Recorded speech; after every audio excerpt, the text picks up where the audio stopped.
But be persistent, because these young cats, these high school freshmen in particular, you can't be thinking about what you could do. You go to the gym and train as hard as you can. And you've probably heard this video on YouTube, and you come home and look in the mirror and you see nothing. You go in the next workout and you train as hard as you can. You come home and look in the mirror, you see nothing. It doesn't happen overnight. It doesn't happen in a week or a month. You will see some initial strength gains. And again, that's neural adaptation. That's coordination. That's your body, you learning the movement in your body, learning to recruit the muscles to perform that movement. You'll see an initial gain in strength, and that's going to level off a bit because the coordination is done and you've learned a little bit about effort. And so now this long, slow grind begins. Step into the world of FC Game Changer, the football club that will change your game. We want to help boost your mindset, strength, and nutrition. A potent trio capable of completely transforming both your football performance and your overall life. The way we play it, the way we say it. With a new expert every month, including strength coaches, nutritionists, football coaches, former and current footballers. We are dedicated to sharing knowledge and skills for the next generation of footballers, allowing you to become the best footballer you can be. Thanks for joining us today. Now, let the game begin. What is going on, Game Changers? Today, I had the pleasure to speak with Stan Efferding. Yes, you heard. He is the creator of the Vertical Diet. He shared with us everything that we need to know when it comes to sleep, strength and conditioning, nutrition, and hydration in order for you and I to become much better footballers. And hey, the way he explains is different from anything that you've seen or heard before. It's an easy and sustainable way for you and I to follow. So stick around, watch until the end. Peace. Welcome to the show, Stan Efferding. Thank you for having me, brother. Stan, I think the community, the soccer community, is gonna love this conversation. But before we get into, everything that we're gonna talk about, let's just touch on something that I don't think many people know about you, which is, your relationship with the game of soccer. Tell us. Yeah, boy, it goes back a long ways. We were recruited by a European soccer coach, Ari Leighton, back when we were in first grade. He brought us all together, and we all grew up together and played together from the time we were 6 years old. We all won state championships in high school together and traveled all over. We all went to Hawaii together to play soccer tournaments. Soccer was our year round. That's what we did. From the hot summers to the cold winters. This was in Oregon. This was in Portland, Oregon. There near Rock Creek area. And we all went to Aloha High School, or most of us did that grew up there, Aloha High School in Portland, Oregon. We had quite a good group of guys. And I went on to get a soccer scholarship for college to Warner Pacific. And I even played a year for Clive Charles, who was the former head coach of the Portland Timbers way back when. He's since passed away, but yeah, soccer's in my blood. I love the sport, grew up on it. And when I got to college, I just started, I was actually so small. I was only about 135, 140 pounds as an 18-year-old college freshman. And my soccer coach told me I needed to go to the gym and lift some weights. I wasn't big enough to play soccer. And I fell in love with lifting weights. And so I just played some club soccer at the University of Oregon while I was really committed to lifting. I was a high school soccer coach with Tom Rowney there at South Eugene High School way back in, it's been a long time. Yeah. And I love the sport, but of course, my quest to become a pro bodybuilder was it was a contrary goal to playing soccer. So eventually I I moved away from it, and I competed as a bodybuilder and a power lifter for, well over 25 years. And I can remember back in my late 30s, or when I turned, right about the time I turned 40, I tried to pick up soccer again. Sorry about the noise in the background. There's an ambulance going by. It's okay. It's okay. I live in American Samoa now, down in the South Pacific Islands. Some people might recognize Fiji. It's about 5 hours off the coast of New Zealand. And so I'm out here on this tiny little island. If it were a rectangle, it's about 4 miles by 20 miles. Wow. It's a tiny little island. Wow. About 50,000 people live on this volcanic island. But so my wife was born and raised, and our kids are 10 and 12. And so we're here getting them through high school and on to college. But Nice. I was just saying that I just kind of got into weightlifting and competed for many years. And then when I came back to try and play soccer again, we did a lot of indoor soccer. How heavy were you at that point? I was still 250 or so, 260, and but it was a very different game. I thought, oh yeah, I can play. I grew up on soccer. I got skills. Man, the game had evolved. The kids were so much more talented. I just grabbed their shirts and held on to them. I couldn't.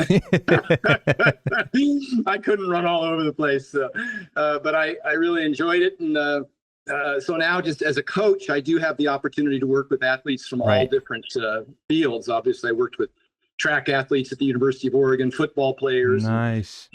And so I do, as a strength and conditioning coach and nutritionist, I have a chance to work with athletes from a broad range of sports, CrossFit national champions. Of course, people are familiar with me training big guys, big strong men, Hafthor Bjornsson, and, guys like Brian Shaw and NFL football players. And of course, John Jones, the UFC heavyweight champion, is a client of mine.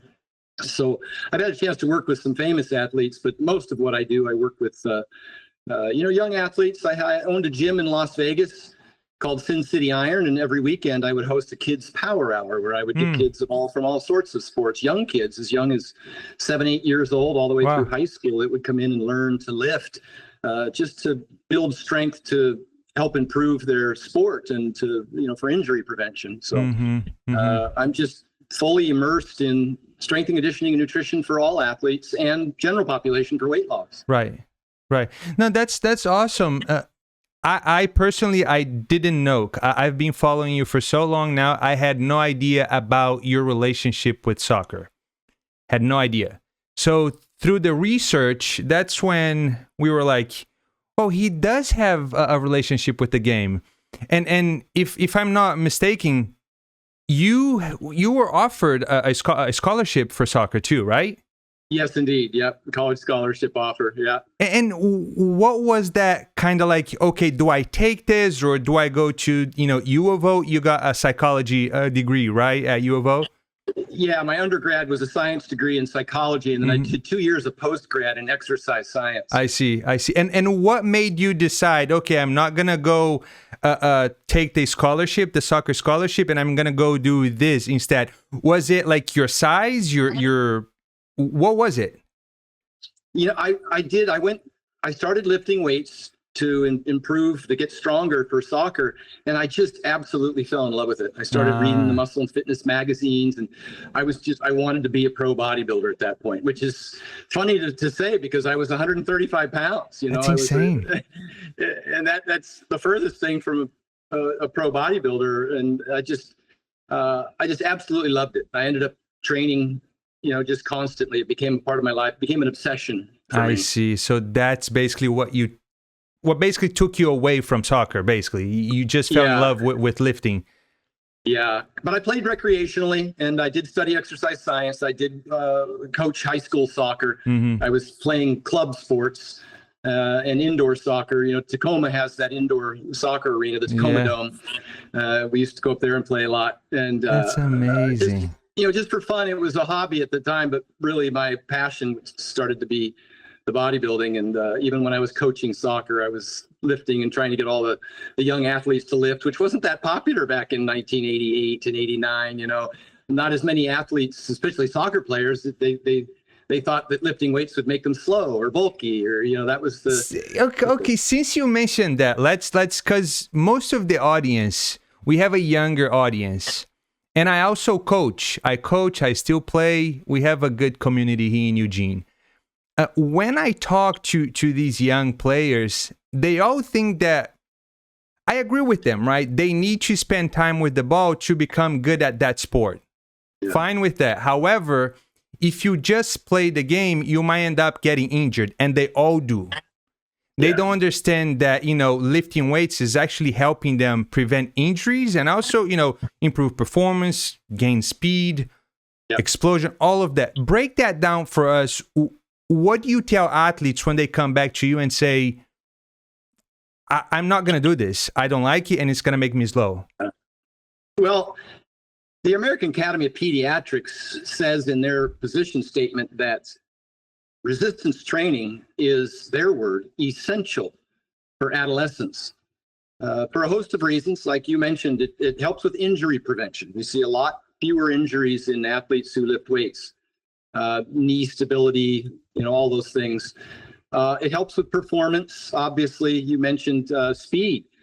Speed's a byproduct of strength. It's a huge contributor. Now, that's not to say that the stronger you get, the faster you'll get, but you need to be strong enough, and that force production requires some ability to be strong enough to apply force to the ground just for sprinting.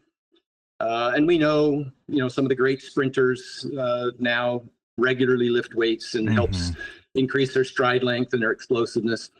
So it's absolutely essential.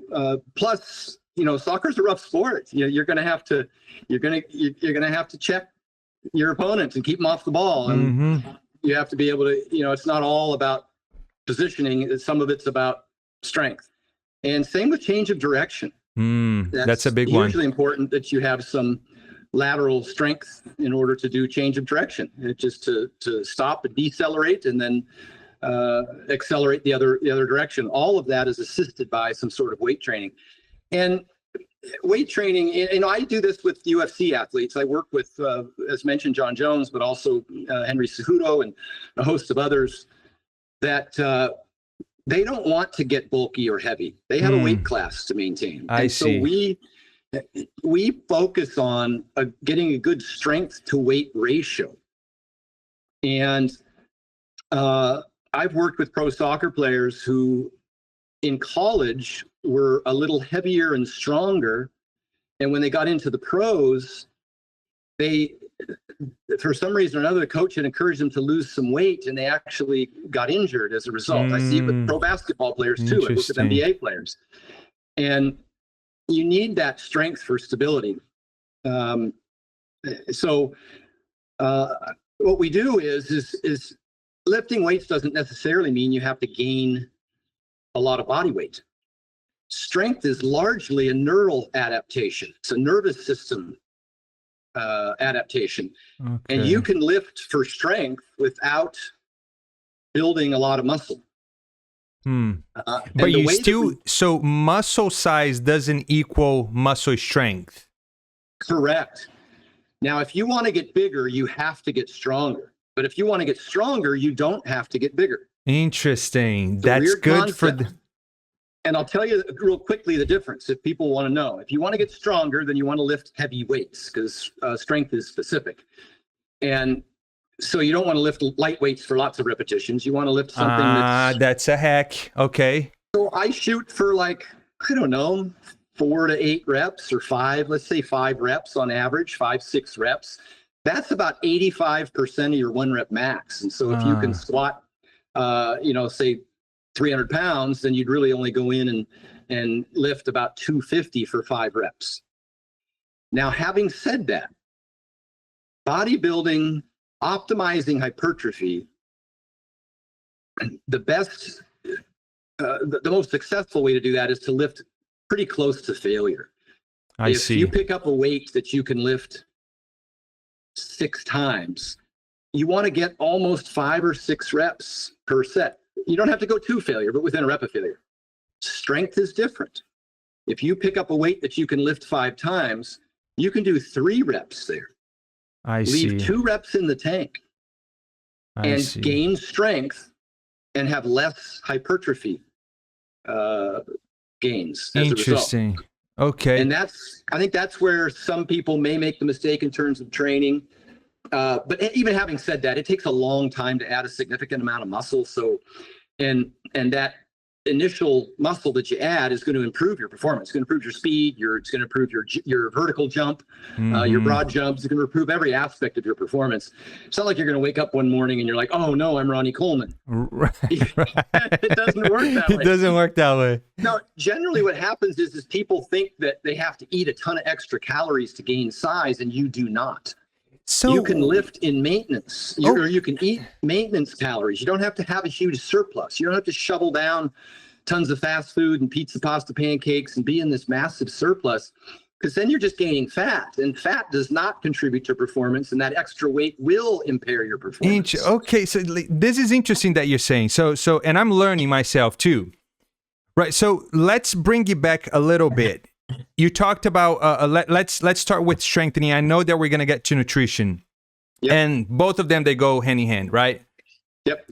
For a young athlete, a young soccer player, what should be the balance? What should they be aiming for when it comes to how much do I train soccer specific, and how much do I do strength and conditioning? Well, for athletes, we generally have seasons where we spend a little more time in the off season lifting, and during the season we lift less. You still lift though during the season. 100%. Yep, it's called concurrent training. You want to maintain or gain all aspects of performance year round. I see. You So can you're gonna maintain your strength. You're going to make most of your gains off season. Well, you can make more gains because you can train a little more and play soccer a little less. Or you can, let me say it this way. Okay. You can put more effort into training. Certainly one more session a week. So let's say now in the off season, you're going to train your whole body twice a week. And you're going to do a few extra sets, and it's going to be heavier weights, and it's going to be fatiguing, right? So now you want to train with a little less fatiguing soccer. You don't want to be out playing a full-on game. I see. So you're shifting the focus a little bit. Okay. Now you're doing passing drills and heading drills and stuff like that, but be cautious during that time of the season while you're trying to develop strength for maybe the 8 or 10 week, what we call a block. The strength block. Put a little more effort into the training, which is going to cause some extra fatigue, and then a little less high fatigue training. We do this with MMA fighters as well.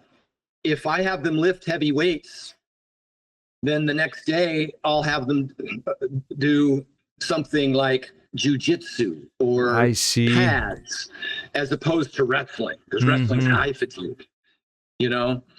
So I measure the amount of fatigue that they invest into it, because they have limited physical capital. You know, they can only recover from so much work. Right. And so during different times of the season, I'll do a little more strength training. So let's look at an off-season strength training. I might have them go in twice a week and do, say, a full body workout. And they'll do maybe 4 sets for quads, 4 sets for hamstrings, 4 sets for chest, 4 sets for back. It's a push-pull legs, but we do it all together. But the loads are pretty high. We're talking again about 85% of your 1 rep max for sets of 5. And here's another key component to that, which is common with athletes like soccer players or fighters or what have you. These guys want to be moving all the time. They don't want to slow down. They want to go from set to set to set to set to set. Not like that. That's not how you optimally train strength. You never want to combine conditioning and strength and hypertrophy work. I see. You won't get an optimal stimulus for either. They're 2 completely different disciplines. They're kind of a tug of war. Right. They're a bit of a tug of war, building strength and building endurance. They're opposing stimuli.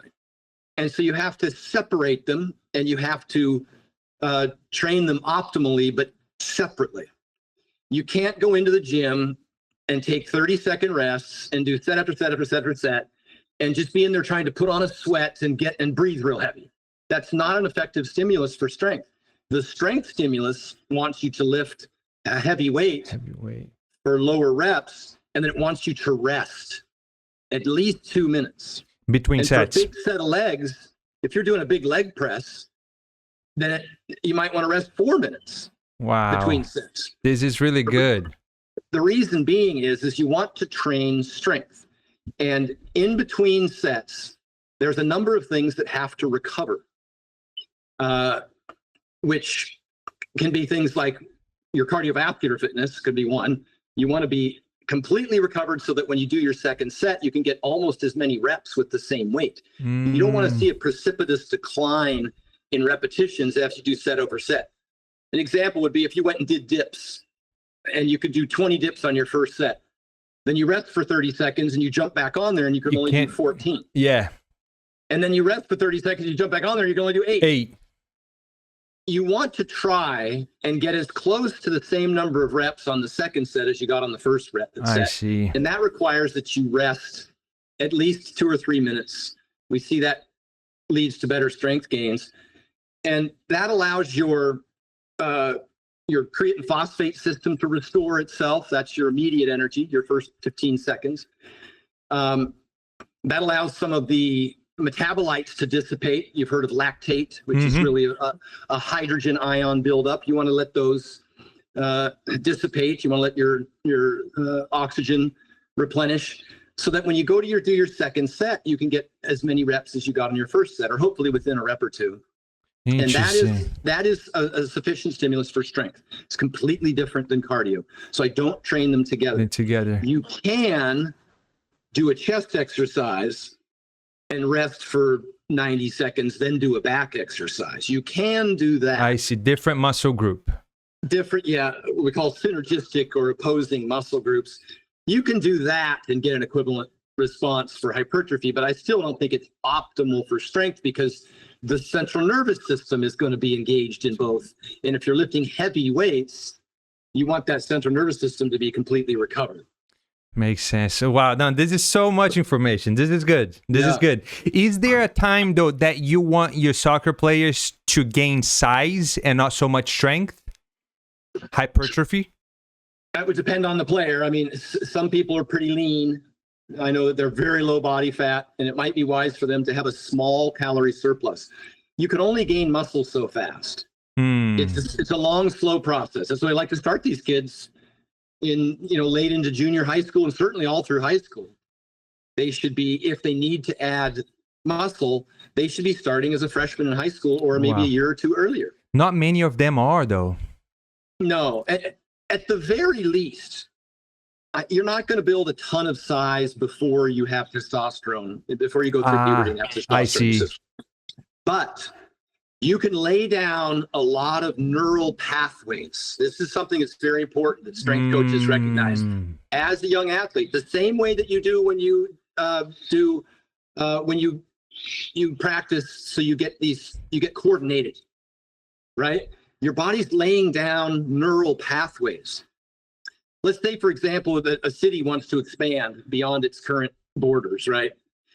It'll take utilities out there, water, electric, sewer, and they'll have all those things available. They'll be sitting there waiting. Wait, I see what you're saying.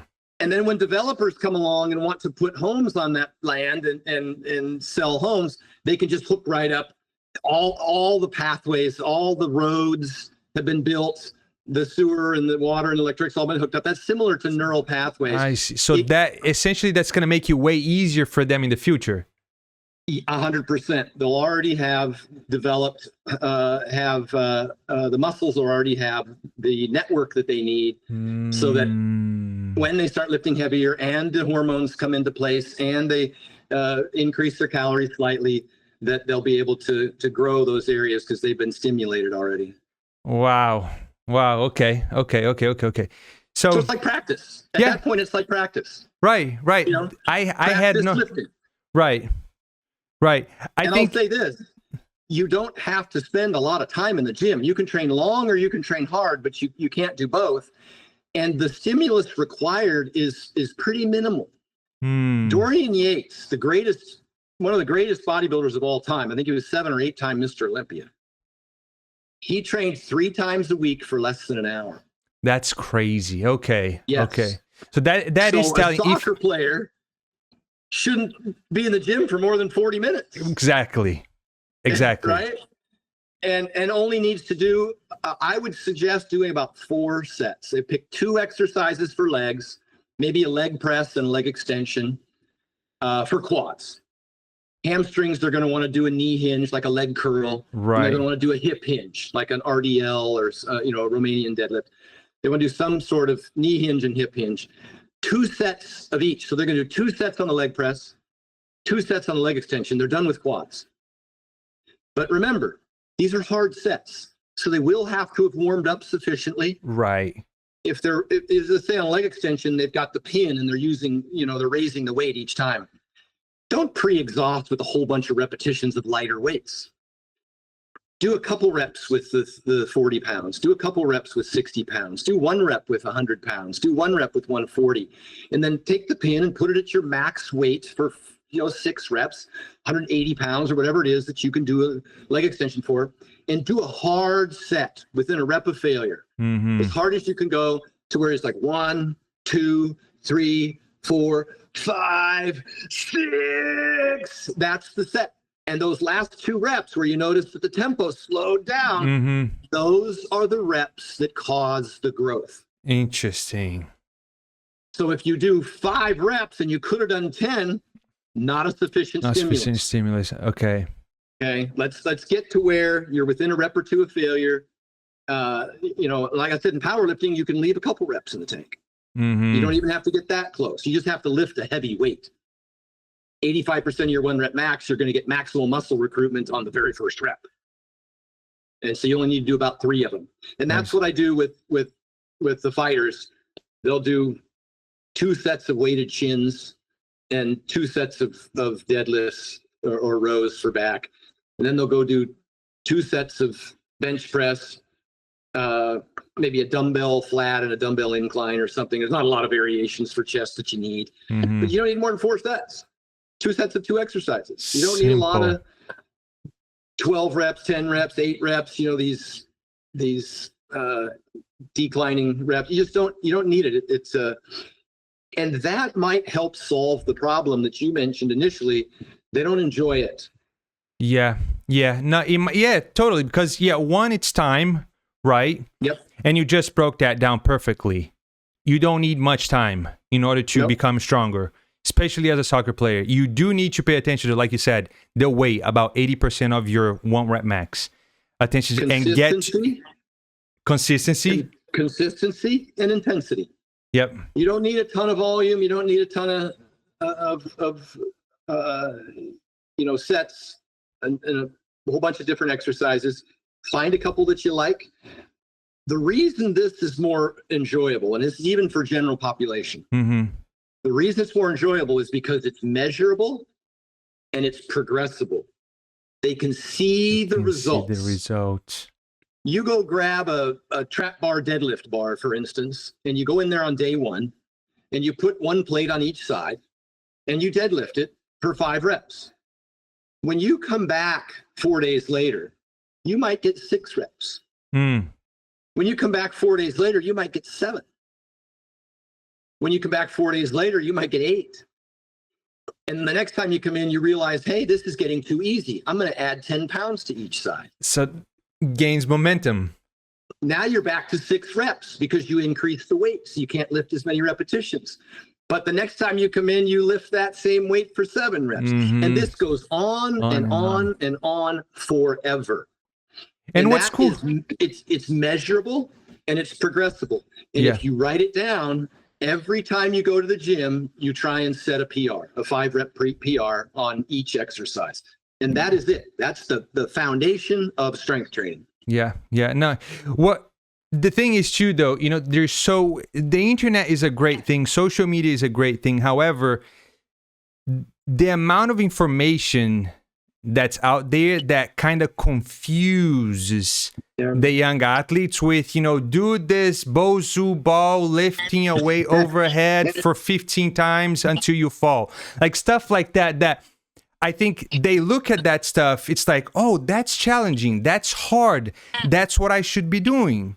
However, what I'm hearing you say is like the simplest, exercises that people have been doing them for hundreds of years are the ones that we should be focusing on. Yeah, you're touching on a topic that's very popular. It has been over the last few years. It's called functional fitness. And that's where people get distracted. They think that they can mimic their specific sport loaded and do them together, and it's going to make them better at their sport. You see, and I don't blame the young athletes. I don't blame them to think exactly. So someone like you, that I respect so much, I've been a massive fan. You have a massive following. You have your book, but we're going to talk about the book later. Yeah. They need to hear stuff like that because they think that, look, that guy is squatting. But look, this guy here is kicking the ball with an ankle brace that has 30 pounds strapped to it. And I'll tell you this, and that happens in every sport. They used to have baseball players put weights on their bat. They used to have boxers put a band around their back and punch with a band on, to give them resistance. It interferes with motor patterns. It makes their sport-specific movements worse. You're promoting poor movement patterns. What if a guy was trying to get better at free throws, and you gave him a 20-pound basketball? It's not going to get better. No. Okay. You can do so much more by, as we mentioned earlier, specifically train for strength, and then go play your sport. That's going to translate way better. That's it. There's nothing in between. You don't load your sport.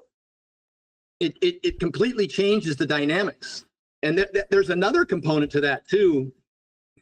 When people are trying to improve their agility, their ability to react, right? I mentioned you go to the gym and get stronger with lateral movements so that change of direction, you become better at change of direction. You can stop momentum in one direction and you can explode in the other direction. That requires at its foundation strength, force production, right? When you get better at squatting or lateral movements under load, then you'll be able to do that better. Now, reacting to your opponent is called agility. It's true of boxing, it's true of anything, your reaction time. Football, soccer, your ability to respond to that stimulus and quickly move. Now people try and do things like fighters, they would put a light board up, and when the light went off, you try and touch the light. I've seen those. Yeah, that makes you better at touching lights. Another example for that you'll be more familiar with is ladder drills. Yes. People will do the ladder drills and they'll move their feet all real fast and they'll go through these ladders. Ladder drills make you better at ladder drills. So that's crazy that you're saying that, because that's the second time I have a guest on this podcast that you guys say exactly the same thing about ladders. Yeah. He was ladder drills. Yeah. You see, like, again, now, like, we have to kind of break the pattern apart for not just the athletes, but also, now I'm going to talk about coaches. How many training sessions you go to, the only thing you see is ladders and, a resistance kind of belt that goes around the players, and they're running with, that's why I'm doing this, and the idea is to bring experts on the field of strength, nutrition, and mindset to kind of like explain the younger generation that stop doing the fancy looking things, just focus on the actual things that will for sure work for you. And Yeah, again, I'm gonna say that again. Coming from you, that's definitely gonna be a help. That's gonna, they're gonna listen. Well, we talked about strength. We talked about how strength contributes to speed. But again, the stronger you get doesn't mean the faster you're going to get, because there is a central nervous system component to speed. It's about how quickly you can fire.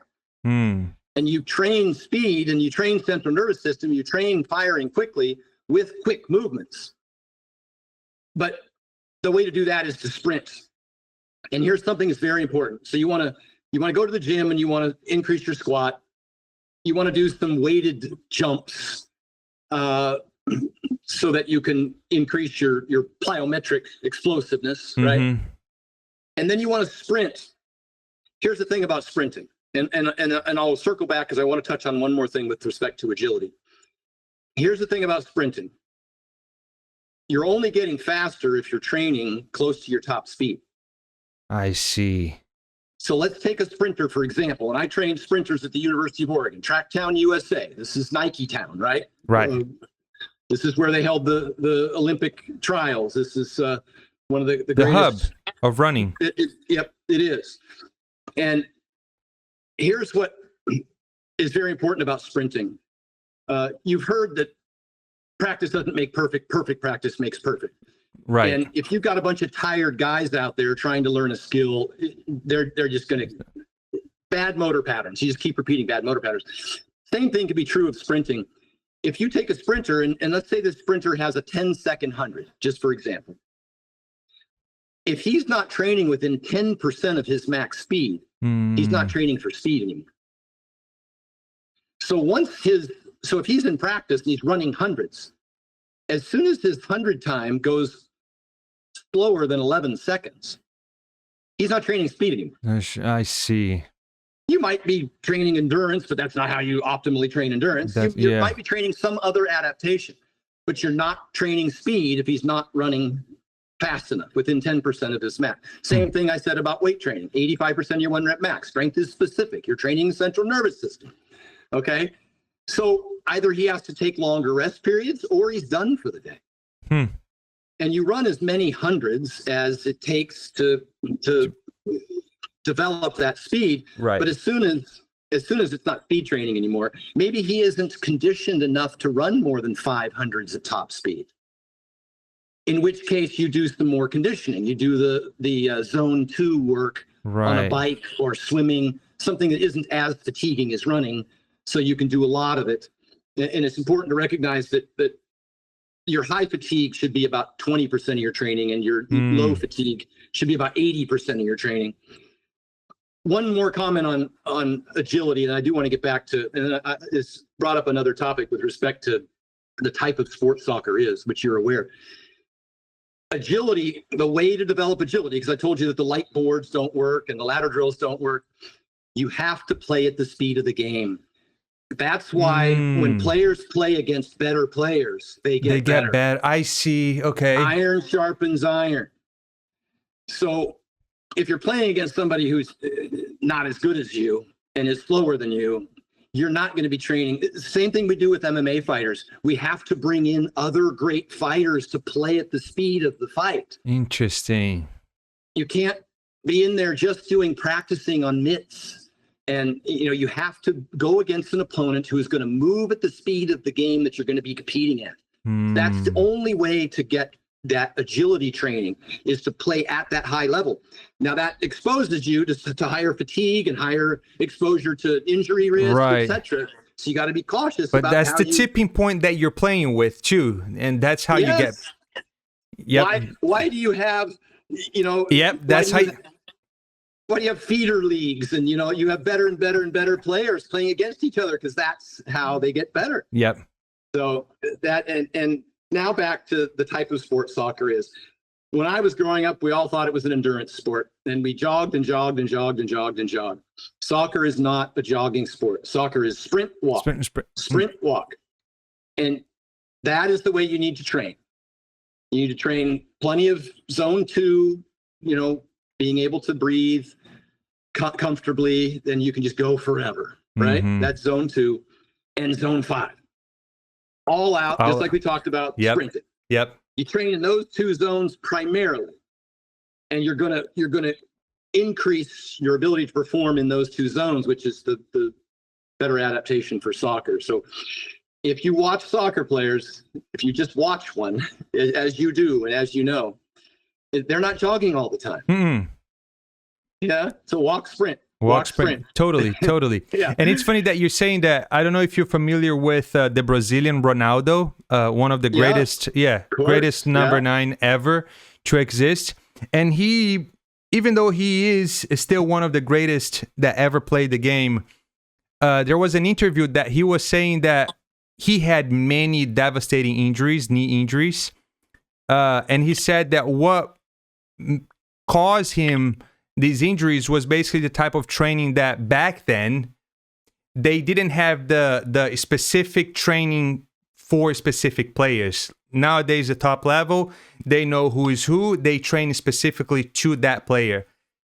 He said, they just made me run for hours and hours. Yep. And he was a very explosive, one of the fastest, kind of like 1 second explosion players that I've ever seen in my entire life, while also being able to dribble. And then he touched that nowadays things have changed completely. They have all the technology to monitor and know exactly who the players are and how to base the training to specific players. And yeah, it's a lot different. And we see nowadays Cristiano Ronaldo, right? He's about to be 40. He just scored, 921st goal.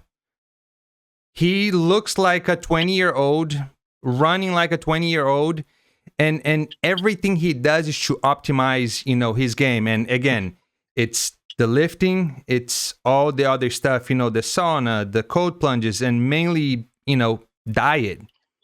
And it's not a more is better scenario. I get it. Look, I was a power lifter. I set world records. I know what it means to go in there and just punish yourself. I was a bodybuilder that competed as an IFBB pro, and we would pride ourselves on how much work we could do and how much pain we could put ourselves in and force ourselves through it. And how we limped around for 23 hours, and then we got back to the gym and crushed ourselves again.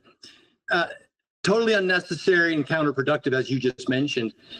You have to be cautious how much you have, again, limited physical capital, and you have to be cautious how much cumulative fatigue you impose on yourself and what kind of result do you get out of that. That's what I love about weightlifting. Again, I said it's measurable and progressible. Correct. Any kind of training that you're doing is not training if it can't be measured and progressed. It's exercise. You might as well be going and doing Zumba. Right? Exactly. Battle ropes and burpees. That doesn't make you a better soccer player. You have to be able to measure what's your broad jump, what's your high jump, what's your VO2 max, what's your sprint speed. Those things are measurable and should be measured on a lasered 40. You should get laser timers and measure your 40. If your 40 isn't improving, then your weight training is insufficiently transferring. And that's not just force production from strength from squatting, but add to that your vertical jumps and plyometrics, and probably some med ball throws, so your side to side is also improved. But if your 40 time isn't improving throughout high school, then there's something wrong with your training, your exercise. Yeah. Okay, so now before we touch on nutrition, because I want to circle back into strength training with the added, optimal nutrition. For people that don't know, I'm gonna place a link down below for you guys to go grab the book. Great book. I've read, I think, 3 or 4 times. Totally worth it. We just had a kid. He's about to be 8 months old, and myself, my wife, we are always implementing some of the vertical diet into our nutrition, and now our 8-month-old kid is on the vertical diet as well, because it's just following what good foods are. And for people that don't know, Stan, what is the vertical diet, and when did that happen? Why did you decide to create something like this? Well, in the bodybuilding and figure physique bikini industry, we have some major eating disorders. We restrict a lot of foods unnecessarily. And it's very common now in the age of social media to demonize a bunch of different foods. Dairy's bad, red meat's bad, fruit's bad, sugar spikes, whatever. There's always people out there, ditch the egg yolk, only eat the egg whites. The guru diets, especially for women in bodybuilding, figure physique, and bikini, the guru diets would be so restrictive. You eat egg whites, broccoli, Tilapia. Protein powder, tilapia. And what you find is these people end up with nutrient deficiencies. The caloric deficit in and of itself impairs performance. And bodybuilding, figure physique, bikini, they don't have to perform. They just stand there, and they couldn't fight their way out of a wet paper bag when they're on stage. They just have no strength. And so when it comes to athletes, you might remember the big hullabaloo up at Nike about the track athletes that sued the coach because they had a host of health problems. It's very common with women in particular. And I work with a lot of female athletes, CrossFit national champions. I was working with a softball team last summer in Arizona that a couple of the girls had anemia, which is low iron. Wow. And a lot of these athletes, especially women, will overtrain and undereat and end up with what's called the female triad. And they'll get anemia. They'll start to get shin splints from calcium loss. They'll get amenorrhea, a cessation of the menstrual period. Now, the host of these problems, because they're eating too few calories, they've demonized a whole bunch of foods. They won't eat red meat. They won't eat the egg yolks. They won't eat fruit. They won't eat dairy. All of those foods are, I say, essential for a well-rounded diet for an athlete for a host of different reasons. The red meat loaded with iron, B vitamin, zinc.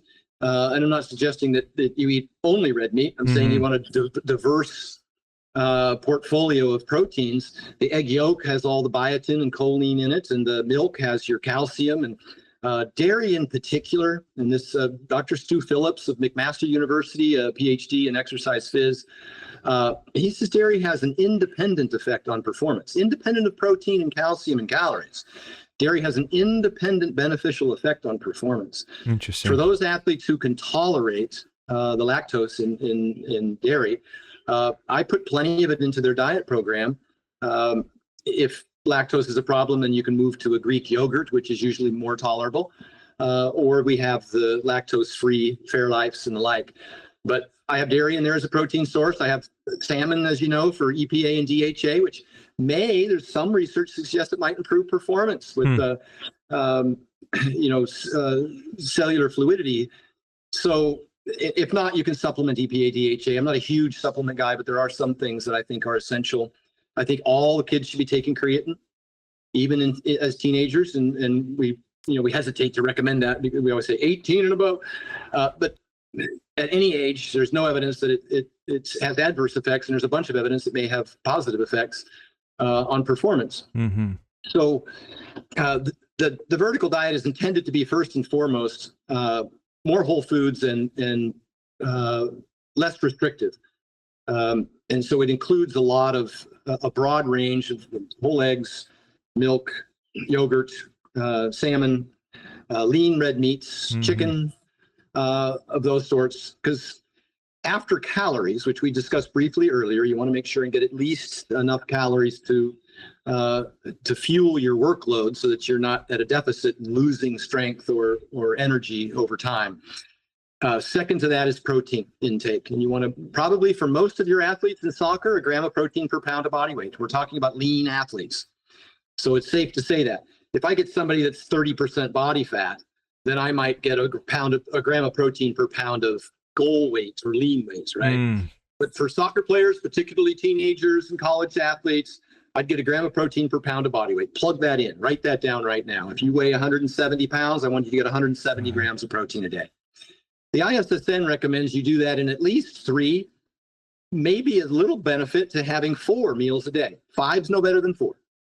But you could do 5 if you prefer. That's personal preference at that point. So I'm suggesting 4 meals out of the gate for these athletes. It's eating about every 4 hours, 7 a.m., 11, 3, and 7, whatever. And if you want to throw a fifth snack in there, you're more than welcome to. The ISSN suggests, the International Society of Sports Nutrition suggests about 4 meals a day with an evenly spaced protein intake, about 1 gram per pound of body weight. So if you're 170 pound, let's say 180 pound athlete, so I can divide it better, then you're going to get about 45 grams of protein per meal. Now you have to ask yourself, are you getting 45 grams of protein per meal? A lot of people aren't. 2 eggs is 12 grams. We're a long way off. We're 30 grams away. And so some people, if they can't, add a chicken breast to that, add a half a cup of yogurt to that, maybe you'll be able to get to that 45 grams. 180 pounds is a large soccer player. Wouldn't that be fair to say? Yeah, that would be, depending large. on the height. Yeah, depending on the height. Yeah, like I'm sitting at 170 right now. Okay. And I'm 5'8". So you need 40 grams a meal, I would say 4 times a day at a minimum. I would suggest that would be your foundation. And that could give you all of the protein that you need to build muscle and never be at the deficit. More than that probably won't help with muscle. More than that might help with appetite if you're overeating. But it's probably not more beneficial in terms of performance. More than that might help if you're dieting and trying to lose weight. But that's a completely different conversation. I don't know too many soccer players who are trying to lose weight. Yeah. They're so active that they're really trying to hold on to their weight. So get 1 gram of protein per pound of body weight, divide that into 4 meals a day, and you can throw a fifth in there if you need to or if you like to. It's personal preference as to how often you like to eat. And then the fats are usually in the proteins. The fat's in the egg. The fat's in the chicken. I was about to ask you that. Yeah, it's there anyhow. The fat can be in the cottage cheese. The fat can be in the yogurt, depending on which yogurt you get. There's no need, for example, if I'm eating white rice and beef, for me to add, for example, ghee or olive oil or more fat to that meal. Yeah, I'll generally speaking, you'll get plenty of fats by eating enough protein a day. It's in the salmon, it's in the steak, it's in the eggs, if you eat a salad and you want to throw a little bit of olive oil on there, great. But generally speaking, I'll say this: fat is important. Fat's important for hormone production. It's important for sleep, so you get sufficient sleep. It's important for digestion and absorption of vitamins A, D, E, and K. Having said that, fat beyond that which provides you those health benefits does not give you additional performance benefits for soccer. I see. And I want to leave room for the last macronutrient that we haven't discussed. That's carbohydrates, because that does help performance. That's a big one, huh? That's a big soccer. one for soccer. Yeah. And if you're eating a ton of extra fats, you might be going over on calories to begin with. This is, or you may have missed a meal or two and you're just gorging on pizza or fast food because you're hungry. And I think that's a missed opportunity. Missing meals and going 8 hours without food puts you in a position where you're not optimally fueling your muscle rebuilding, right?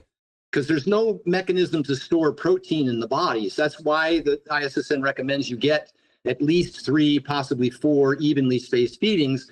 You go too long without protein, you're not going to lose a ton of muscle, but you're not optimally building muscle. You're not anabolic if you don't have amino acids circulating through the system. I see. And so try and eat every 4 hours, 4 meals a day as an athlete. This is strictly for athlete recommendations. Dieters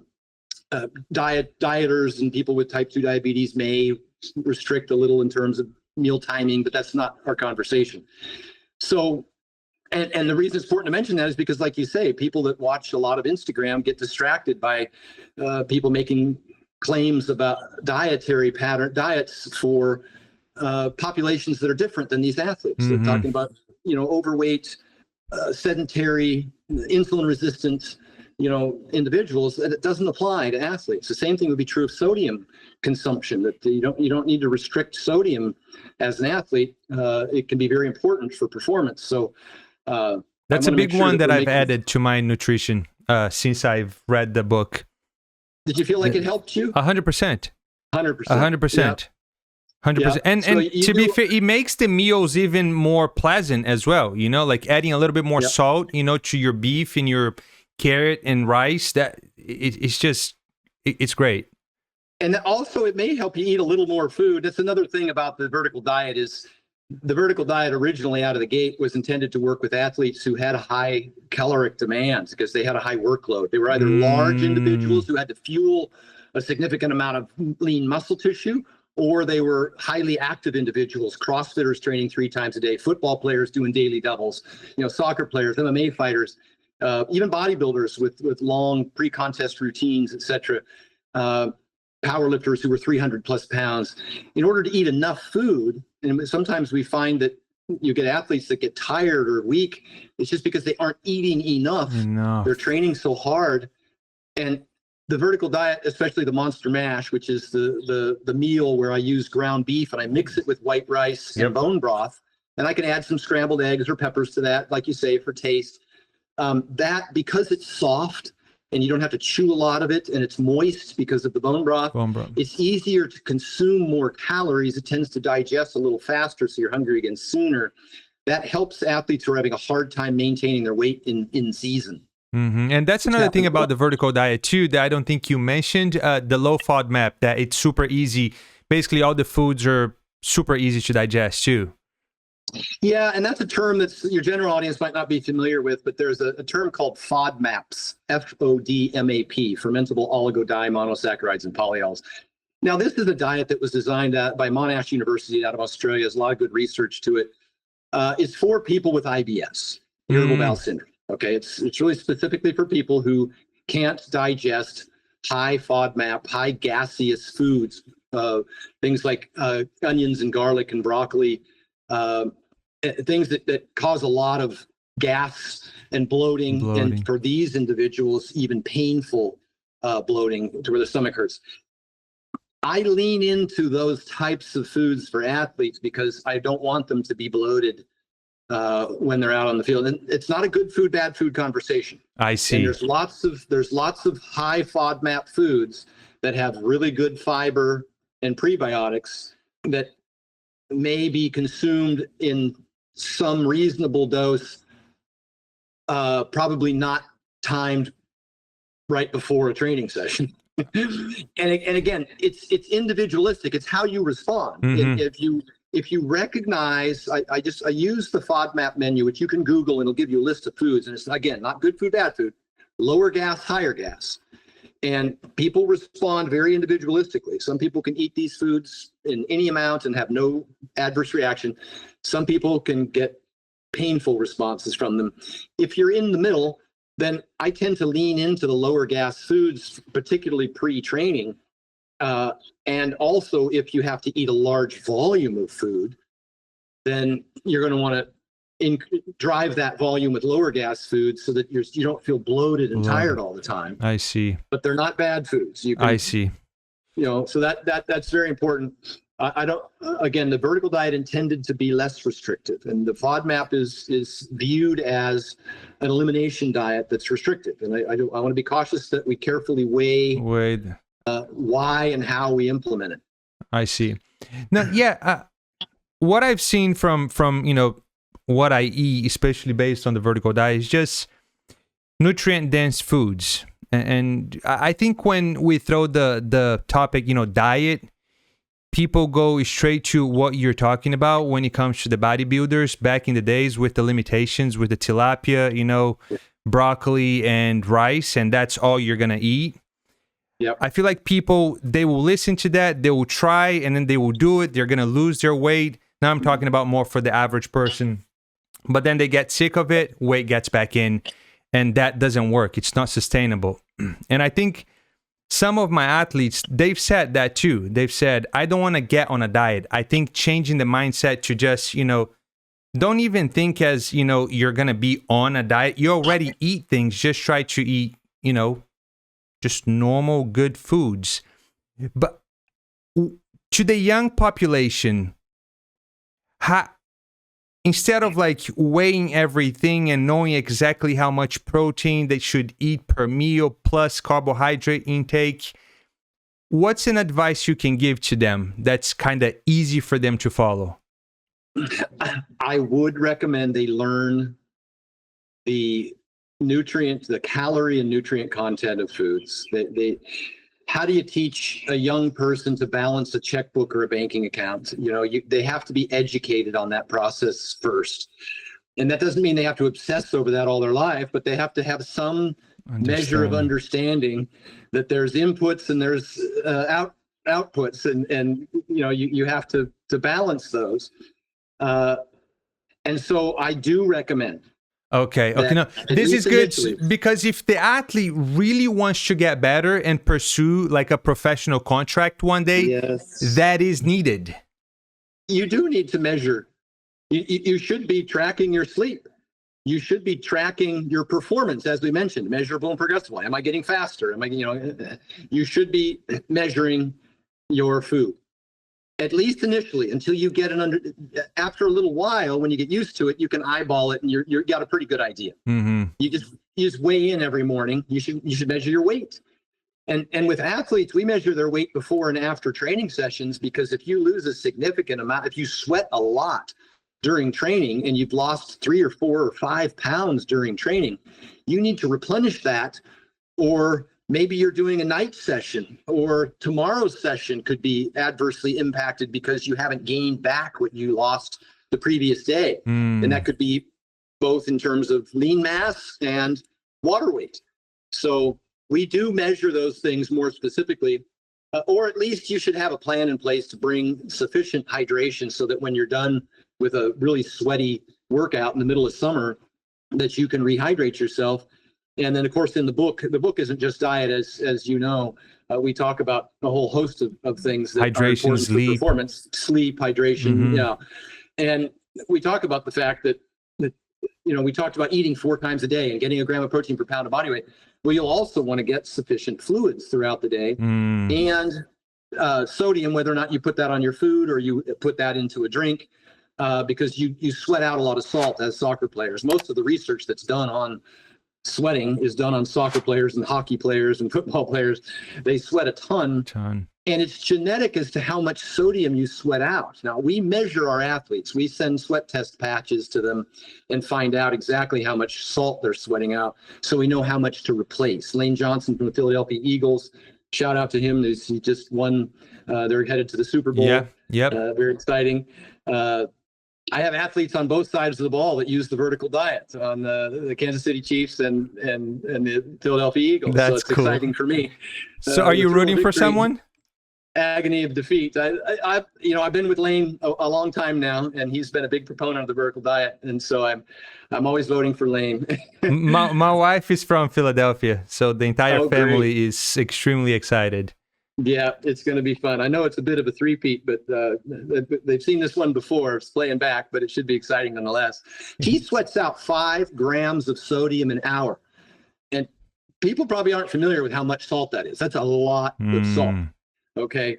And so he has to have a specific program to replenish that. And he has to drink a saltier blend and a little bit of sugar in that, because your gut has a sodium glucose transporter that draws water from your digestive tract into the bloodstream through this portal. And it has to have a balance of those nutrients in order to optimally absorb. And it's all in the book. But that's why hydration drinks have a little bit of salt and a little bit of sugar in them, because it helps pull more water into the bloodstream. Too much sugar, it's going to do just the opposite. Too much salt, it's going to do just the opposite. So you have to be cautious how you optimally blend those. But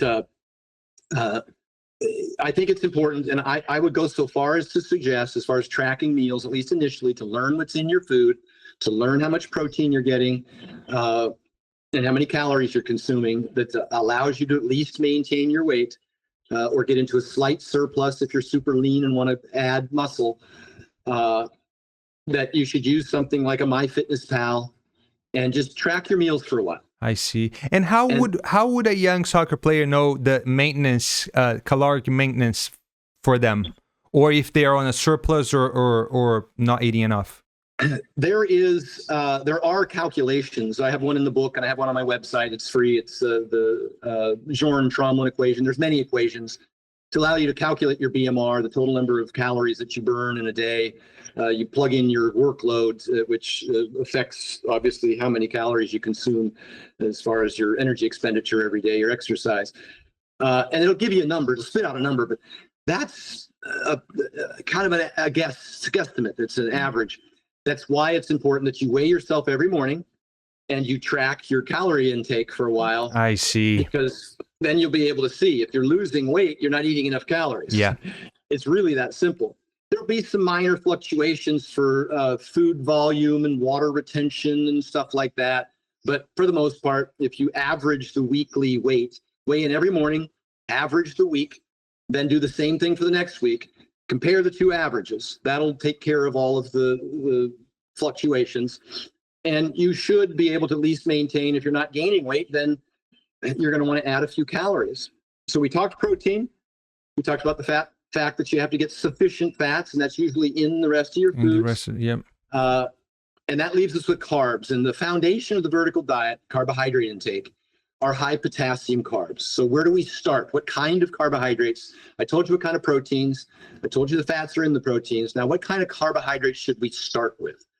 And they're high potassium carbs, which are primarily a potato, which is twice the potassium of a banana. You should probably be eating potato every day. It's got, because potassium, you need over 4,000 milligrams of potassium a day, particularly for these high training athletes that are utilizing a lot of salt and sweating out a lot. And then fruit is great. You can do mixed berries, oranges, bananas, your favorite fruits. There's a decent amount of potassium in meat and dairy as well. But if you take in potato, fruit, yogurt, and eat plenty of meat protein, there's potassium in meat, you should be able to get to your 4,000. And the book has a very specific list of high potassium foods. You can Google it as well. Let's build a foundation of carbohydrates to start with high potassium carbohydrates. I see. And then if you need additional calories from carbs to fuel workload, I like to go with ones that are easier to digest. That's why I pick sourdough bread over white bread, just because it's fermented and it tends not to. If I eat a lot of white bread, if I'm trying to fill my calorie needs for carbohydrates in my diet, historically when I was eating a ton, or if I assign that to my athletes, it tends to accumulate some degree of discomfort over time. And the same could be true of oatmeal. Oatmeal's great. But if you eat a lot of it and you eat it every day, you might start to accumulate. There's something I call a cumulative effect of certain foods. You might start to feel bloated, generally speaking. And if you eat a big bowl of oatmeal on Monday, you feel fine. Tuesday, fine. Wednesday, all of a sudden you're like, oh, I feel bloated. Can't be the oatmeal because I had it on Monday and Tuesday. But and it's then you the start to find something accumulation. else to blame it on. But it has these, and again, oatmeal isn't bad. I'm saying if you're eating a lot of it and trying to drive calories with it, you might find that things like bread and things like oatmeal may start to make you feel bloated, which is why I push white rice after I've gotten all of my protein, calories, macronutrients, micronutrients accounted for. I push white rice because it's easy to consume. It doesn't cause bloating and gas. And you just fill in the rest of your calories with something like that. Right. Stan, is there like the right carbohydrate for before and after a training session or a game, or that doesn't? Yeah, generally speaking, you'd like to have a good, you want to be pretty full of glycogen going into the day before the game and going into the day of the game. You want to have sufficient glycogen, which means that you don't want to overtrain the 3 days before the game. You don't want to be out completely exhausting yourself because you're going to deplete your glycogen stores. You can eat them back for the most part, but you like to have, you just don't want to be overtraining during at least the last couple days before a game. You should rest a little bit, get your glycogen storage up, let your body recover so you can give it your all on game day. And then the day before the game, there's a few things that I like to do. I like to eat a little less fiber. I like to eat a little less fat. And then I like to eat plenty of carbohydrates. And that answers the question already, because a lot of high fiber carbohydrates you might want to probably avoid. And then just stick with, the potato, the fruits, the white rice. And I eat a lot of carbs the day before a game. And then, on game day, I have a protocol in there especially with respect to hydration. There's a great video. I think I put a link in there, but I'll have to remember who it was. But and the ISSN, International Sports Nutrition, talked about it. But let me just give you kind of the basics for hydration. About an hour before the game, you want to be sipping on something. You don't want to be guzzling tons and tons and tons of water, because your body only absorbs it at a particular pace, about 4 grams of glucose per minute. And so you really can't force feed it. So you want to sip on something about every 10 minutes or so, have a little drink. Starting an hour before the game, all up until the time the game starts. Most games are 2 hours. So this is what we would call a kind of an ultra endurance event with soccer. The kids are out there a long time. And it does help throughout the game to sip throughout the game. And when you come out, depending on how often you come out, or if there's a long delay and you have an opportunity to run to the sideline, and you see football players all the time, they have the mascots will run out and squirt fluids into them. You're better off getting smaller sips or drinks periodically throughout the game and at halftime than guzzling big amounts less frequently. And that drink should have water. It can be a Gatorade, although Gatorade's a little low in sodium for optimal hydration, and maybe a little high in sugar because it tastes good. But I'm saying there's better options if you want to blend it yourself, since you can get the right titration. But it should be something that has a little bit of sugar, a little bit of water, a little bit of salt, and just drink it, sip it throughout the game. That's your best bet in terms of hydration. Don't guzzle huge amounts immediately before, and try not to go without during the game. Okay. No, I think it's an easy way as well for the audience to listen, watch, and understand exactly what they need to be doing.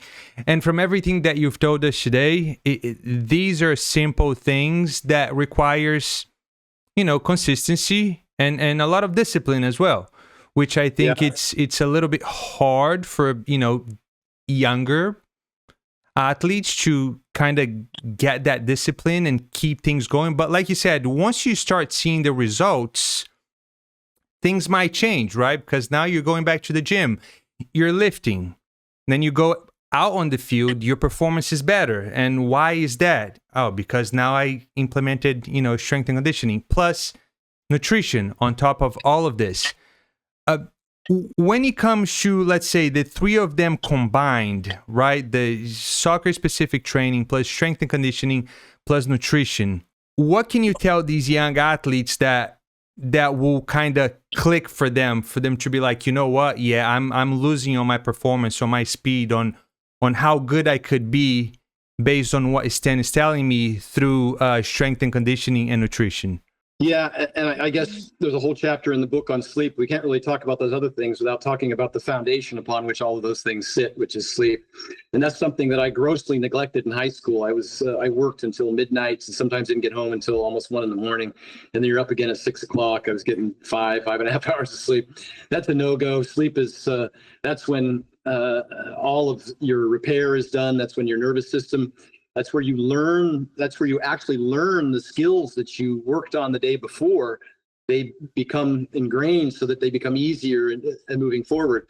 But people don't realize that sleep doesn't just help with repairing muscle tissue. It helps with repairing, it helps with ingraining lessons that you learned either at school or in sports. It's all of that. So interesting. So is sleep on number one priority? Number one priority is sleep. And then beyond that, remember I talked about concurrent training.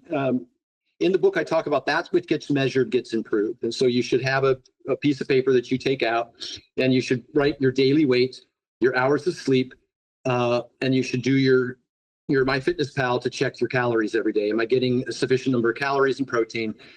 That's which gets measured, gets improved. And so these are things that you should be tracking on a daily basis. It only takes a minute for each of the things that I just mentioned. And then your training, you have to have some metrics by which you can train, you can check to see, are you getting stronger in the gym? I said setting PRs is the foundation of all of your training. If you can add 5 pounds or do one more rep week over week, and it's not linear, there's going to be oscillations, but as long as you're consistent, compliance is the science. As long as you're consistent and you go in and you attempt to do what you did before and possibly do one more rep, or maybe it's time I can add 5 more pounds, then you track that, write that down. I just write my PRs down. I don't have to track every set and every rep. I just go in and I've got my major lifts and the major exercise, and I just make sure over time I'm beating what I did previously. And if you're consistent, that's going to happen. I mean, for all these kids, it's the one thing. And I mentioned earlier about the American Academy of Pediatrics. 100% of kids who lift weights get stronger. My God, they 100%. need to listen to this. Yeah, and it's not about hypertrophy. It's not about how big you get. Some people get bigger than others. That's genetics, whatever. All of them get stronger. Stronger. No question. And all you have to do is go try it. Go do as many chin-ups as you can do right now, and then try again in 3 days. You'll probably get one more. One more. Try again 3 days later. You'll probably get one more. And it's how much better as a soccer player they're also going to become too by doing these things too. Because the main goal of a soccer player, as any other athlete, is to become better. Yep. And by doing these things that you're explaining, that is the way to get better. Now, you just mentioned, sleep, as priority. Oh, now, it's huge, right? So now go get some sleep. Add some strength and conditioning, add some nutrition. Like, you will see how much better you're going to become. I can say that for myself. I'm not playing at a high level anymore. I'm just playing, city leagues and Latino leagues around here. But back in college, and even at a semi-professional level that I was playing for Lane United FC, I came, from Brazil to play at university. He got a scholarship to come and play. In Brazil, it's more technical, so you don't train that much. So you train once a day here and there. We rely on the technicality of the game. When I got here, the load was exponential higher than I was used to. So by the end of the season, what happened? And my nutrition wasn't there. My sleep wasn't there. Blew up my knee. Boom. Tore my ACL. Yeah, right? We talked about that. Remember I said that those professional programs, my college athletes were bigger, stronger, and faster as college athletes than they were in the pros, and they all got hurt in the pros. So see, and that injury, just an ACL, takes you for at least 6, 8, 12 months. Yep. Right. And then again, as I come back, I have a better understanding of, throughout the recovery of strength and conditioning, a little bit more of nutrition, and not so much on sleep. I get back, and that time I'm at Lane United FC. As I come back, my first few training sessions, what happened? Boom, tear the ACL again. And I'm like, no, I need to start my research. I need to start learning about proper sleep, proper hydration, proper nutrition, strength and conditioning. And now that's my life, even though, I'm not playing at that level, but I can't live without lifting weights. If you go in the garage right now, we built a gym, right? Yep. I have your book. I have many other books, all related to diet, trying to improve constantly, and how much better I feel, getting more sleep as well. Everything is sharper. And, I'm 35. I'm still competing against, 20-year-olds and doing okay, able to play the game 90 minutes and so, and no injuries at all. My knee feels extremely great. So yeah, I do tell the athletes, I do talk to them, I explain, but I think coming from someone like you, expert, you've been doing this for so long, it's you, it's Stan Efferding, everyone. If you guys don't know him, I'm sure most of you will know you. It's like the blueprint is here. For if you do want to achieve the professional level, if you do want to become a professional footballer, a soccer player, these are the things that you need to do. Yeah.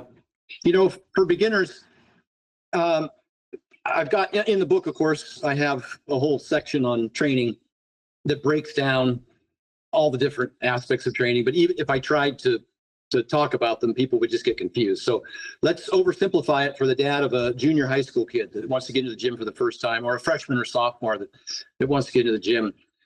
Let's just go in and do we have what we call push, pull, and legs. Push is your chest, shoulders, and triceps. Pull is your back and biceps, and legs is your legs, quads and hamstrings. Push, pull, and legs. Push is the push-up. Pull is the pull-up. Legs is any form of squat, leg press type movement. And hamstrings, it's kind of hard to train them without a piece of equipment, or at least some weight if you're going to do like a stiff-legged leg lift, bent row or something like that. So let's do this for a beginner. Ideally, you take them to the gym because there's much more to work with, but you could do a lot of this at home. You can do the push-ups at home, the chin-ups at home. But your athletic teenager is going to quickly outperform their body weight. You can use body weight resistance stuff like push-ups or chin-ups, but they're going to be able to do 20 chin-ups, and they're going to be able to do 40 or 50 push-ups within a matter of weeks. they just will once they start doing it. And that's why you got to get to the gym, is so you can load those movements. You can hang a little weight off of them on the chin-up or use the lat pull-down machine. You can put them on a bench press because they do way too many push-ups to get really strong there. So let's go to the gym and do 2 sets of lat pull-downs or 2 sets of weighted chin-ups. I don't care. Just do 2 sets. That's it. That's it. Then go over and do 2 sets of bench press, because push-ups will be too easy for them. And you want to get them to do something that they can only handle for about, I said 5 or 6 reps, right? The heaviest weight they can handle for about 5 reps. We'll just say 5. 2 sets of 5 on push-ups. 2 sets of 5 on leg press. Just take them over and have them do the leg press. 2 sets of 5. And the reason I say leg press is because the squat is harder to teach.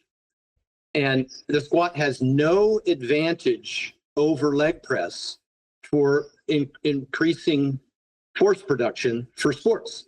I used to believe that it did. I used to thought, well, it's got the balance component, blah, blah, blah. It recruits more muscle tissue. Not a fact. A leg press is equally as good as a squat in improving leg force production to transfer to sports, sprinting and soccer. So I don't care if it's a leg press. Go do a leg press, because you don't need to learn how to do it. You sit in the machine and push on the, or a hack squat. I don't care. I would argue the leg press is better than leg extension. I would certainly argue that, because you have, hips and more quad involvement. So now, and then the last one is your hamstrings. We did a bench press, we did a chin up, or a weighted chin up, or a lat pull down, just so you can get a load high. We did a leg press machine, two sets. That's all we did. And then we're go find a hamstring exercise, which can be some sort of stiff-legged bent row or RDL or a seated hamstring curl. I prefer for athletes to do more of the hip hinge movements. Like That's an RDL. Or your stiff-legged deadlift, okay? Or just do a deadlift. It's fine with me. Just do a deadlift. Yeah. That's a great exercise. It's going to give you some hamstring work. Not as isolatory, let's say, as the RDL. Yeah. But you could just do a deadlift because it's easy. You just go grab a trap bar, so you don't even have to learn how to use a straight bar deadlift. But just 2 sets. And the reason that I like the hip hinge better, and that I know that hip hinge knee hinge might be confusing to the layperson, but if you're lying on a lying hamstring machine and you curl let your knees up, that's a knee hinge. You have a seated curl. There's no movement curl, at the hip. A lying curl. Your knees are hinging.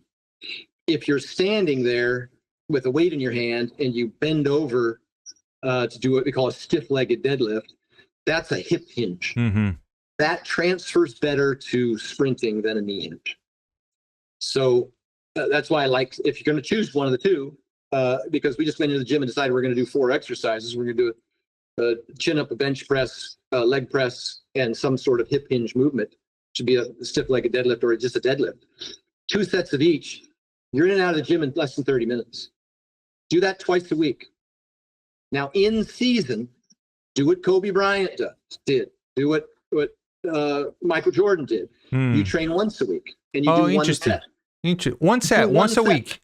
One set, once a week. You see, that is it. That's what people need to. Press, exactly. 1 set of bench press and 1 set of deadlift. What is it, like 20 minute, 15 minute?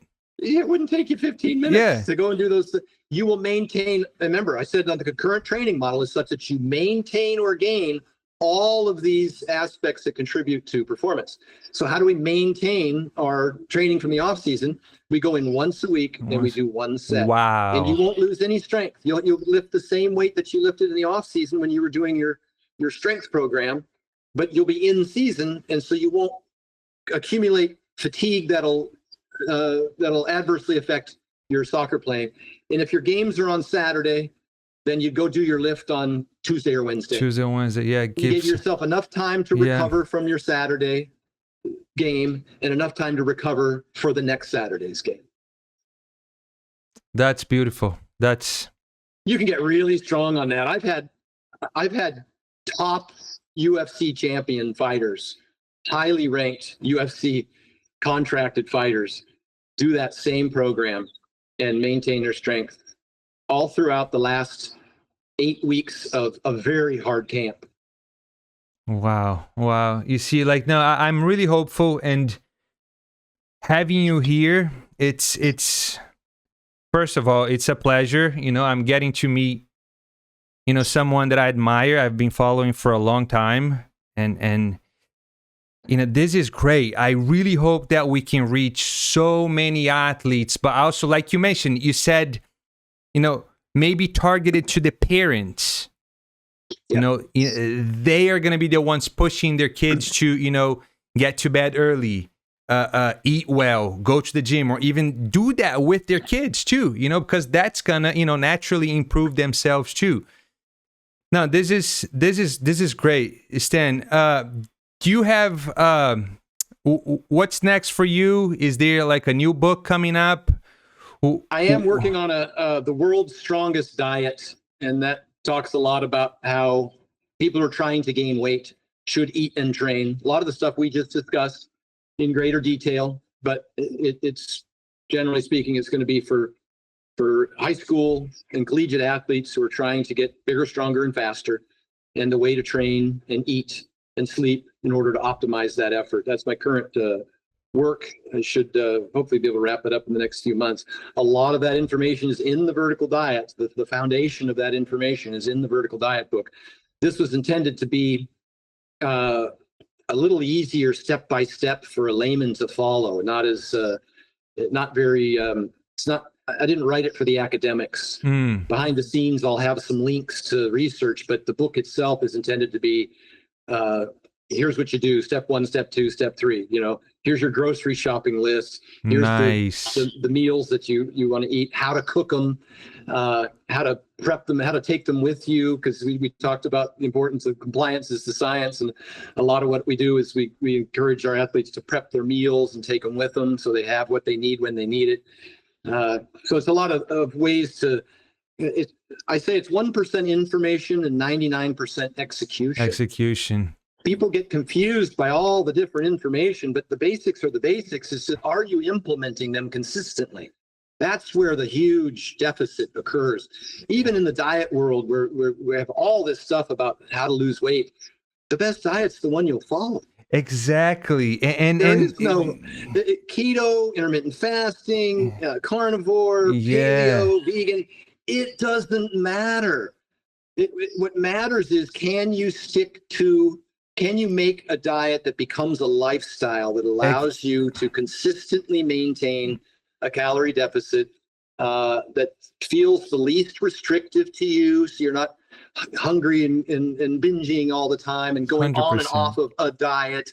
It's a lifestyle, and compliance is the science, and that's it really has to do with execution. Yeah. How can you set this up so that you can consistently adhere to it long term? 100%, Stan, 100%. And I think what happens too with a lot of people, not just athletes, it's they will stick with it for a few weeks or months, and they will not see the results that they were promised. Yeah. Not knowing that it's on the time that you put in, and it's with diet, it's with strength and conditioning, it's with soccer or any other sports. It's time. It takes time in order to achieve, that goal that you're looking for. But be persistent, because these young cats, these high school freshmen in particular, you can't be thinking about what you could do. you go to the gym and train as hard as you can. And you've probably heard this video on YouTube, and you come home and look in the mirror and you see nothing. You go in the next workout and you train as hard as you can. You come home and look in the mirror, you see nothing. It doesn't happen overnight, doesn't happen in a week or a month. You will see some initial strength gains. And again, that's neural adaptation. That's coordination. That's your body, you learning the movement in your body, learning to recruit the muscles to perform that movement. You'll see an initial gain in strength, and that's going to level off a bit because the coordination is done and you've learned a little bit about effort. And so now the long, slow grind begins, where you're going to have to very gradually over time, maybe in a month's time, you might only add 1 rep or 5 pounds. And then you have trained for another month to add 1 more rep, but continuously multiply that by a year or 2 or 3. Exactly. And man, and the neat thing about that is that, you do the hard work now, what's the quote? So you can have the things that, that they can never have. Yeah, it takes time. It takes time, and I'm hopeful. I'm gonna, from the things that I've learned here today, I'm definitely gonna pass that on to the soccer community here. I'm sure they're gonna be watching, listening to this as well. And the cool thing about the internet is that the reach, right? It can go as far as people want to click and watch or listen. So I'm super hopeful. This is great. Thank you for taking the time to be here, for sharing all this knowledge. Not just, I learned a lot, but like to everyone else watching and listening. And we have a tradition here. We ask every question. We ask every guest this question, and the question is, what is a game changer moment in your life and why? Okay. As mentioned, I wanted to double click on the hydration conversation we had real quick and sum that up. I know I left that kind of open. You need the right blend of salt, water, and sugar, but I didn't say what that blend was. Oh, I see. I want our listeners to go to YouTube and watch Simon Hill and Stacy Sims, and she will explain in great detail exactly what you need and how much over what duration of time. And she talks about a lot of the myths in that industry. It's a full deep dive into hydration. Your question is interesting because we just spent an entire hour talking about maximizing performance for competition and all the athletes that I work with, et cetera, et cetera.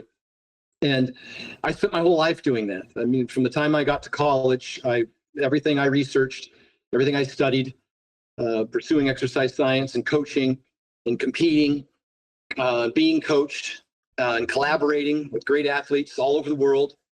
I've been in 20 countries in all 50 states. I've done over 200 seminars, traveled all over the world. And probably the most impactful moment in my life was the fact that I set my world records in powerlifting when I was in my early 40s, 42, 43, 44, which is well beyond the window of opportunity that most people would suspect that you'd be able to do those kinds of things, largely in part to the fact that I spent so much time and energy outside the gym, making sure that I was healthy and prepared to continue that pursuit. So I wasn't injured. And I had a longer competitive life as a result. It was a lot what I do for my athletes. But there was a moment there at the end of my career when I realized that I wasn't going to be able to compete at this level anymore. I've said before that health and fitness are two different things. If you want to be healthy, don't compete.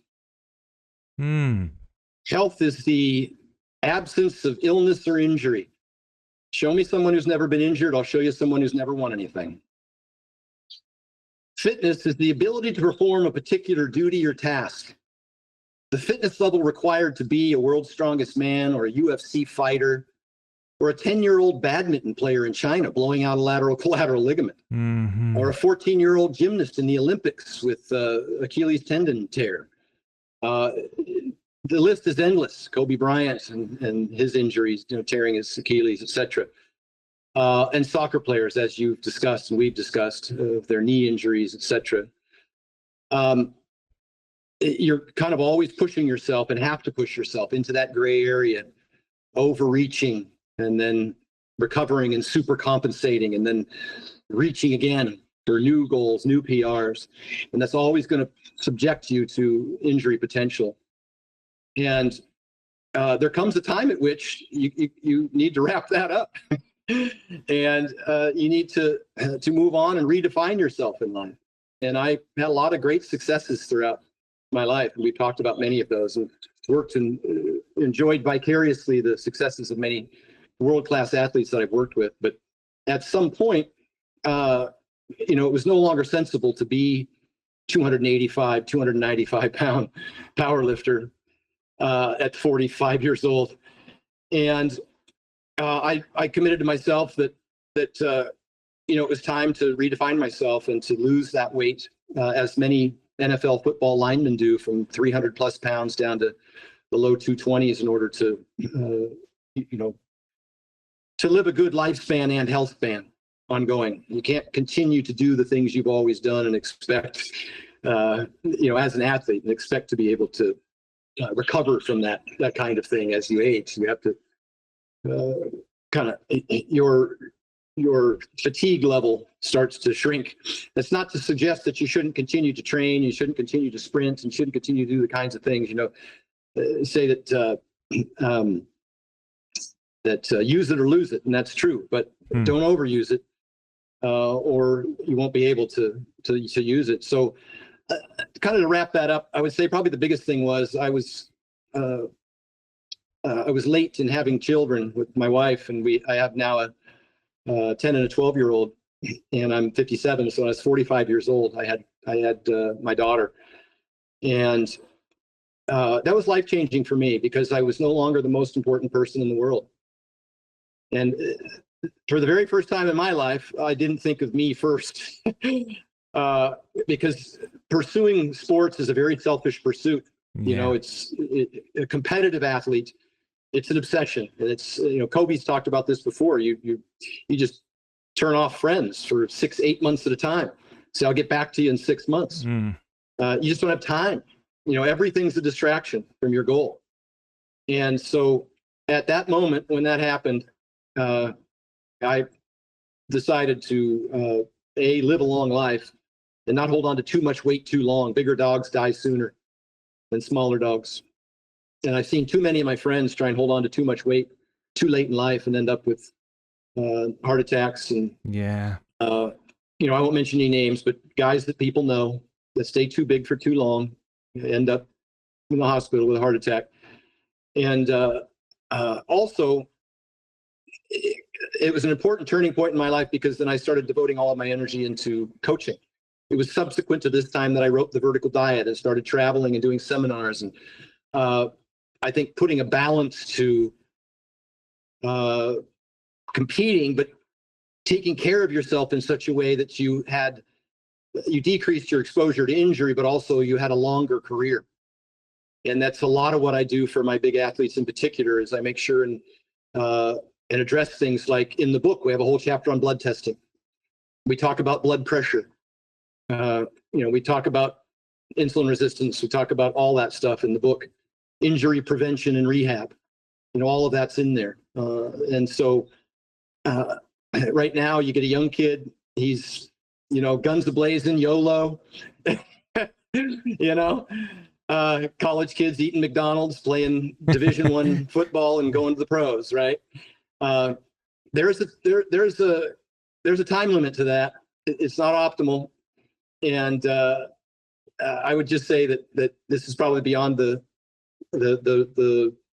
reach of most of the kids that are in high school and college, but at some point you want to start to consider that it is that these pursuits are temporary. Yeah. And that you want to give it your all, but I found that by watching my health, I was able to actually perform better for longer. And so don't disregard the benefits of it, both short term and long term. So I would say that was kind of the biggest turning point for me, is when I had my daughter, and I realized that I needed to start making considerations for others, and that kind of what poured me into coaching. And that's kind of all I do now is help folks reach their goals. That's awesome. That's awesome. And again, this is beyond, my expectations, having you in here and spending, a few hours of your day to share everything that you did. And I always try to go back to the audience and bring them value always, because that's the main reason I'm doing this. And I think that's why, you probably accepted the invitation to be on here, because as a coach now and as an athlete, you're trying to help. You're trying to help as much as you can with the books, with your knowledge, with your experience. And I think this channel here is definitely going to be able to do that. And even more so when people see that, Stan Efferding has a relationship with the game that we all love, which is soccer. So thank you for that. I really, really, really appreciate you being here. And everyone, is Stan Efferding. Thank you for having me, brother. I appreciate it. For sure, for sure. Thank you so much for watching, and I really, really appreciate you. And if you like this video, please go ahead, hit that like button. And if you haven't subscribed to the FC Game Changer YouTube channel, go ahead, subscribe right now. I'll catch you soon.